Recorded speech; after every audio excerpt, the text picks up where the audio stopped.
Hey guys, what's up? It's your girl Roxanne. I'm back at y'all with another video. It's a little on the late side, but hey, I felt the Lord wanted me to talk about this, so that's what I'm gonna do no matter what time it is. Sacrifice, people, sacrifice. So today or tonight, I wanted to talk about Joseph and the colorful coat.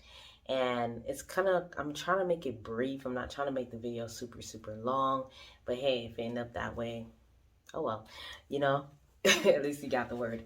But we're gonna get right into it and we're gonna talk about it. And it's just basically it goes along with the promises of God too. So we have Genesis chapter 37 verses 5. Okay, and it says here, one night Joseph had a dream, right? And when he told his brothers about it, they hated him more than ever. Listen to this dream, he said. We were out in the field tying up bundles of grain. Suddenly, my bundles stood up, and your bundles all gathered around and bowed low before mine. His brothers responded, So you think you'll be our king, do you? Do you actually think you will reign over us? And they hated him all the more because of his dreams and the way he talked about them. Soon, Joseph had another dream, and again he told his brothers about it. Listen, I have had another dream, he said. The sun, moon, and 11 stars bowed low before me. This time he told the dream to his father as well as to his brothers. But his father, scolded him. What kind of dream is that? He asked. Will your mother and I and your brothers actually come and bow to the ground before you? But while his brothers were jealous of Joseph, his father wondered what the dreams meant. So we're going to stop there, and we stopped at verses 11. So here we give a brief account of what happened with Joseph, right?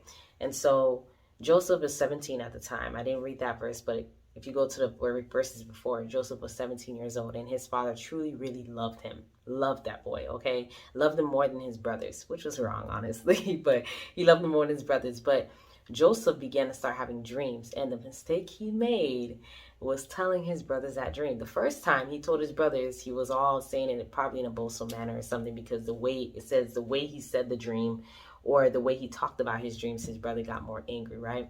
So it's like literally we get so caught up with the way, no, I'm sorry, scratch that. Lost my train of thought. Being that Joseph had these dreams and he told his brothers about it, of course that would have been like, oh, what? Like, we're going to be bound down to you? What? Of course they're going to get angry at that. Of course they're going to look at him like he crazy, right? But God was giving Joseph these dreams. God was giving him a foretelling of the future. And the mistake that Joseph did was went and told his brothers about it, And so this goes along with us, y'all. So if God is giving you a promise or he's giving you a dream, don't go around and blabber your mouth to everybody, so-and-so, mama and them, especially if you know they're not going to stand behind that, especially if you know that that dream is going to cause some type of friction there. You know what I'm saying? Keep those things protected and guarded. I was just watching another YouTuber and she was right on point with that, And so, with as I was reading, because I was reading this, I was reading about Joseph a couple of days ago, and as you continue further on to the next couple of chapters, you see that I'll put it on the screen, the next chapter I'm talking about, where Joseph actually went to, matter of fact, let me read it. Hold on, let me get it.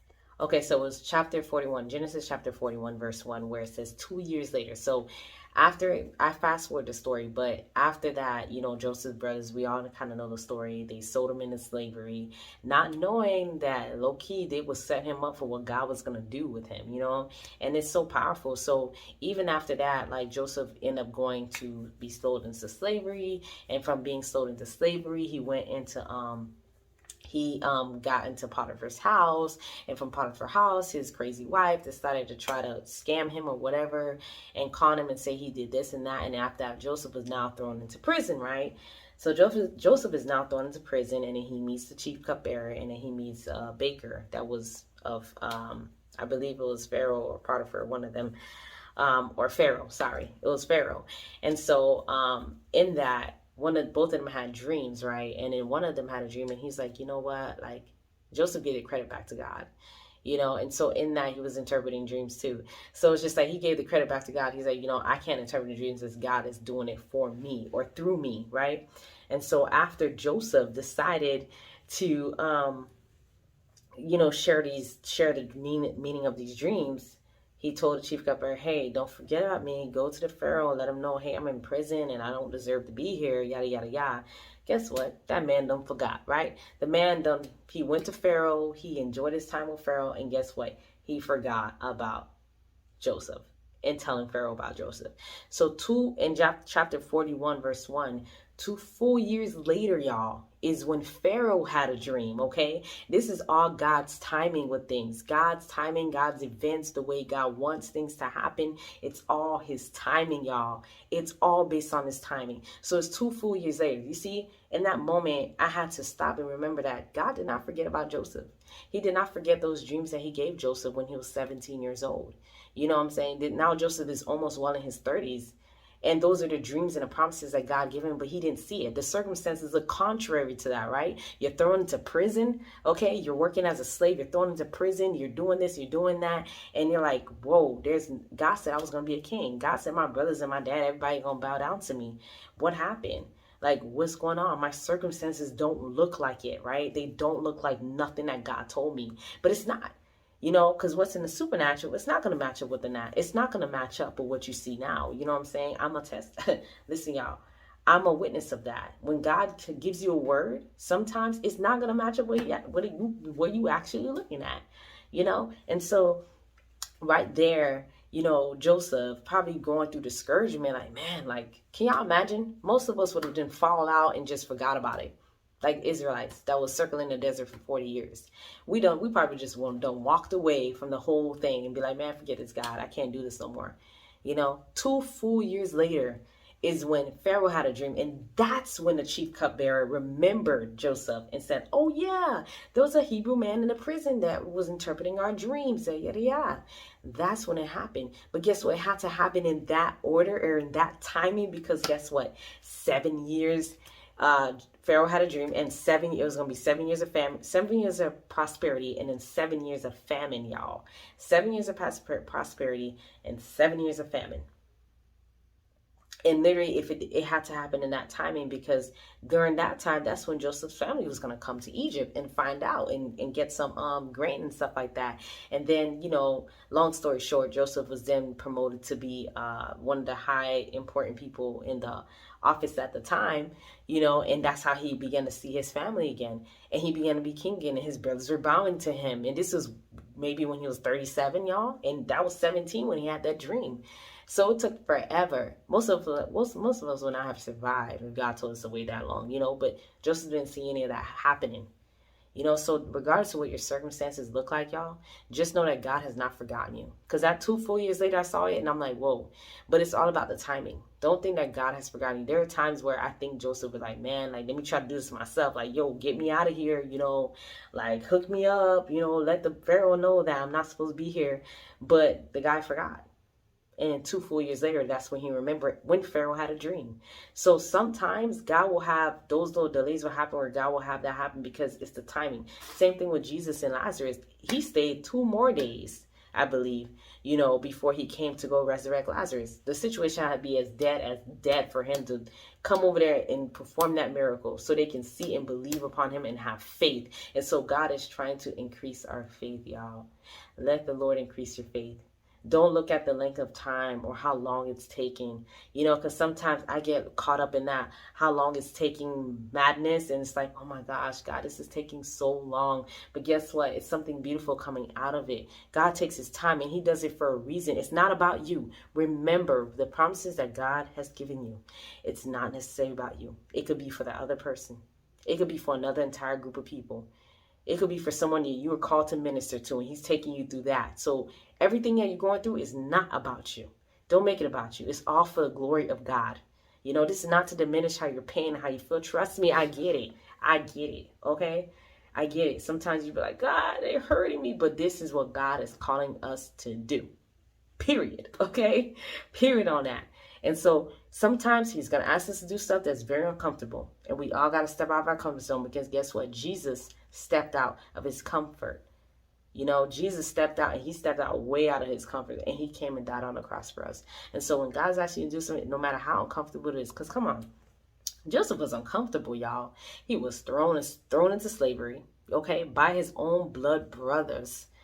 And, you know, and the fact that when they came back and he loved on them and he forgave them and he wept over them, y'all, it's something serious. So he was sold into slavery. Okay. He was thrown into prison, wrongfully thrown in prison, all that and then some. And in his head, he's probably like, what promise? What is God telling me? I don't get it. But it took years for that promise to take place. That's the same thing with Abraham and Sarah.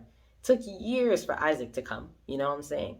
And so a lot of times we just need to come to this place of trusting God, having faith, and believing every word that proceeds out of his mouth. If God said it, honey, baby, boo thing, he will do it. Okay? If God said something, he will do it. God keeps his reputation clean. Okay? He ain't going to ruin his reputation for nobody. You know, just because you don't see it now, that doesn't mean that God is not working on your behalf, because he had not forgotten Joseph at all. And sometimes we get to that point where we feel like God has forgotten us, and God has not forgotten you. He is not. He's still there with you. Okay, so I kind of breezed past through it. I mean, I may make another video with a longer, you know, talking about the Bible study with Joseph and his dreams and the colorful coat, but that struck out to me, just to know that you are not forgotten, that God sees you, he knows you, he cares about you, you know, and the promises that he's promised to you, just know, y'all, my back hurt. Just know, if he's promised you this thing, okay, just know that God is going to fulfill every promise that he's promised to you. He's done it before, y'all. Look at the Bible. It's proof. Genesis chapter 37 and on. It's proof that he will do it. He did it for Abraham. He did it for Sarah. He did it for Isaac. He did it for Jacob. He did it for Joseph. And he will do it for you. So just know that God's promises are yes and amen, okay? And just know that he will do exactly what he said he will do, no matter what the circumstances look like. Y'all, I'm telling y'all, don't pay attention to y'all circumstances.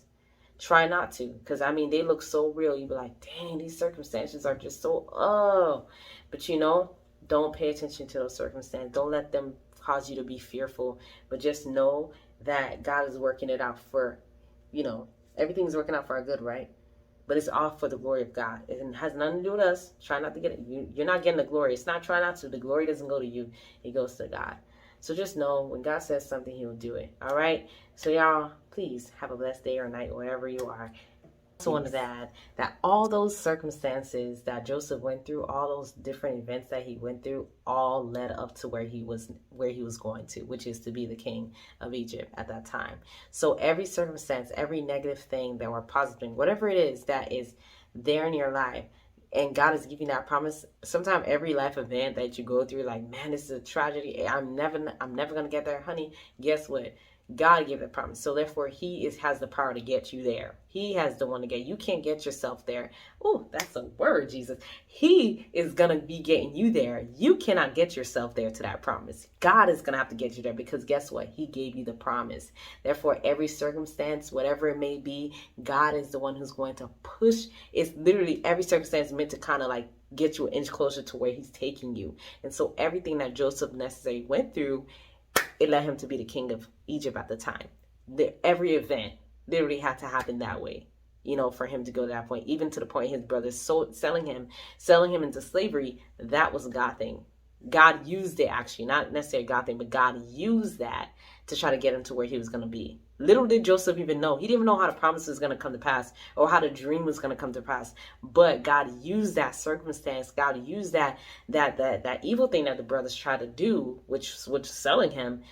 Literally, God used that for good, and it pushed him to where he is. Because if that didn't happen, he wouldn't have been where he is now, you know, or where he was before, which is the king of Egypt. So that's just an encouragement for y'all, that things that you may go through, God may use those circumstances, use those difficulties to put you where he needs to put you.